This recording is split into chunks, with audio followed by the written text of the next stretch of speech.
যারা B Tech lateral B Tech ল্যাটারালে admission নিয়েছো বা বিটেক ফার্স্ট ইয়ারে, তাদের জন্য ডিটিইটা। পলিটেকনিক স্টুডেন্টদের জন্য ডিটিই অ্যান্ড টি, ডিপ্লোমা ভোকলেট দিয়ে বা যারা ল্যাটারালে ভর্তি হয়েছো বা যারা পলিটেকনিকের ফার্স্ট ইয়ারে, তাদের জন্য এই direct of technical education and training DTE and T এই অপশনটা সিলেক্ট করতে হবে।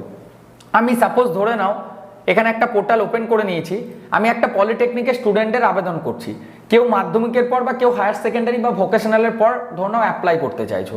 তো আমি এখানে হায়ার সেকেন্ডারিটা সিলেক্ট করলাম, এরপর বোর্ডটা সিলেক্ট করতে হলো। বোর্ডটা সিলেক্ট করার পর এখানে দেখো একটা অপশন আসছে ইয়ার অফ কোয়ালিফাইং এক্সামিনেশন।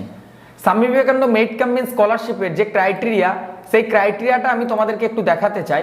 অ্যাবাউটে গেলাম, অ্যাবাউটে আসার পর আমি এখান থেকে দেখতে পাচ্ছি কি লিখেছে দেখো, at least 60% marks in last exam. Last